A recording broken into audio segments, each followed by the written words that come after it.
Hello guys, আমার আর একটা ছোট্ট মিনি ভ্লগে তোমাদের সবাইকে ওয়েলকাম। তো দেখো, আমি রাতের বেলা থেকে শুরু করছি। রাতের খাবার বানাচ্ছি, আলুর তরকারি আর রুটি। আর এদিকে মামা কান্না শুরু করে দিয়েছে, আমাকে কোলে নাও কোলে নাও, কারণ আমি পাপার কাছে থাকবো না।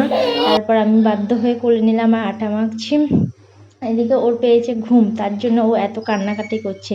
তারপর আমি আটা মেখে ওকে খাইয়ে দিয়ে ওকে ঘুম পাড়িয়ে দিয়েছি। তারপর আমার রান্না হয়ে গেছে, আমরা খেতে বসে গেছি। দেখো, বরকে দিচ্ছি, তারপরে আমি নিয়ে আস্তে আস্তে খাবো। তারপর মাম্মাম কিন্তু ঘুমাচ্ছিল তখন। এবার খেতে খেতে দেখি মাম্মাম উঠে পড়েছে, উঠে কান্না শুরু করে দিয়েছে। তারপর ওর পাপা ওকে নিয়ে এখানে এসে বসিয়ে দিয়েছে। ও দেখো বসে আছে। আমি বললাম মাম্মাম একটু রুটি খা রুটি খা। ও বলছে ভাবছে ভাবছে কি করব নিয়ে একটু। তারপরে না না থাক, নেবো না। তাই বলে ও আর নিল না, ওর পাপার কাছে চলে গেল। তো তারপর ওকে শুইয়ে দিয়ে আমি রাতে শুতে যাব। তো আমরা ঘরে শুই না, আমরা বাইরে শুই, কারণ ঘরে ভীষণই গরম, তার জন্য আর ঘরে শুই না। তো আজকের মিনি ব্লগটা এই পর্যন্ত। তোমাদের কেমন লেগেছে অবশ্যই একটা কমেন্ট করে বলবে, আর ভালো লাগলে একটা লাইক করবে। Thank you.